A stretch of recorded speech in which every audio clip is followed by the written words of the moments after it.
Hello, everyone. Hope everyone's doing well.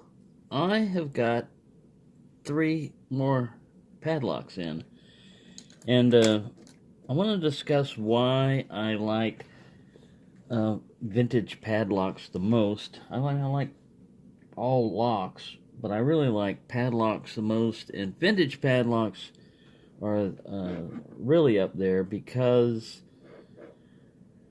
they're harder to pick a lot of times than standard padlocks. All three of these locks I got in today, and this is a made in Taiwan 63 millimeter. Raked him open pretty quick. Um, Master Lock 140, you can bypass it several different ways, but I raked it open also, and then I closed it and single pin picked it. This Yale, this is why I got this set. I mean, I was bidding on this one mainly out of all these. I don't really care. It's okay, you know. Master Lock 140s are nice. I got a spool or two in there. This thing is just big, you know. But if I can get this one open,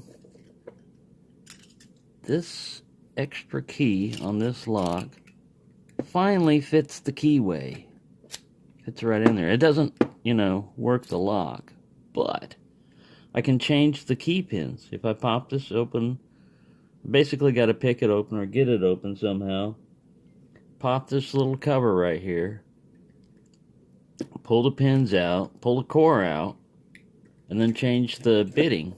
Find key pins that'll fit, that one, or modify the existing key. Maybe I need to make this one lower, to fit what's in there, but jumble them around, try to get them to work, and then I will have a pretty cool lock. Now, the reason why I wanted to go with this one, it looked kind of like these, but you can see the font is a lot different. It's got that round Yale to it and everything. It says pin tumbler on it. This is etched in pretty hard. This is kind of some kind of plating or covering on it, but these other two are kind of like more modern. I don't know about the CTT, made in Taiwan. Even though it looks like it's older and everything, it just could be a newer, Taiwan's slightly better quality, I think, than China, but you never know.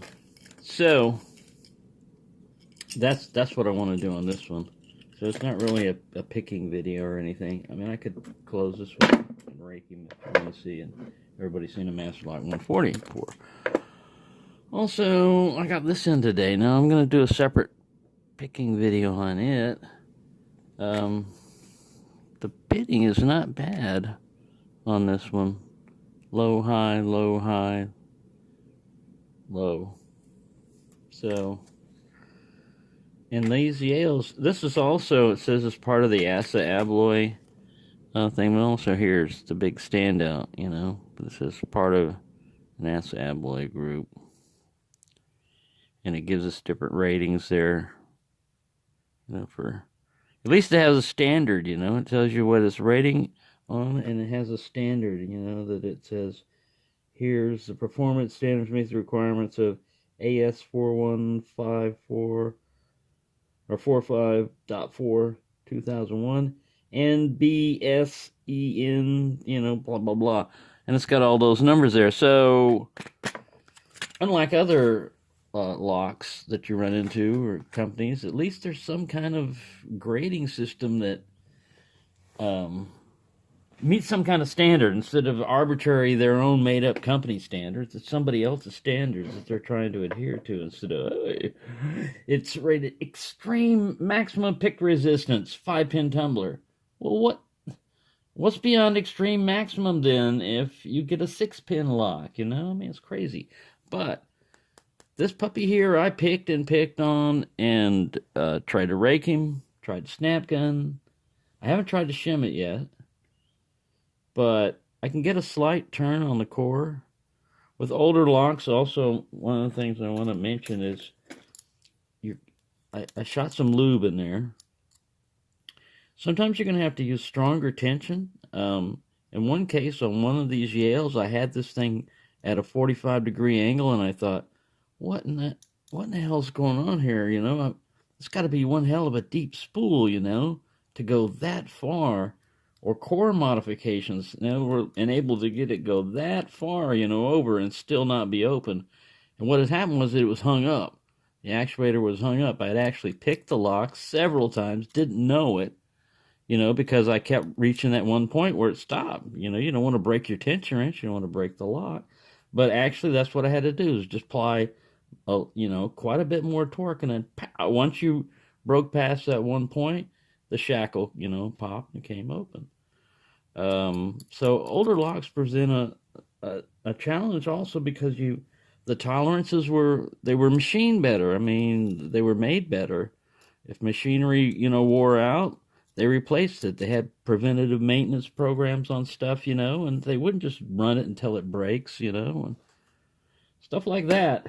So that's what makes them interesting. But there you go. I just wanted to share that with you, that I got these locks in. I'm going to try to get this guy open. That's my project, is to bit him with this key. And I've got some more Yale keys coming in, so hopefully they'll fit some of these locks that I've got up there. But there you go. Just want to give you a little update on what's happening, and I'll do a separate video of this one, you know, out of package pick. It's a 110/40 Yale, and should be interesting. I don't know if I'll be able to get it open, but I'll try. So thanks for watching, and happy picking around. There's only a big trash can over there that needs to be emptied. Should have been over here looking at the cats. Oh well. That's life. It's not going to be edited out. You're going to see it raw and unedited. Ed. I can't say that now. My tongue's all twisted up.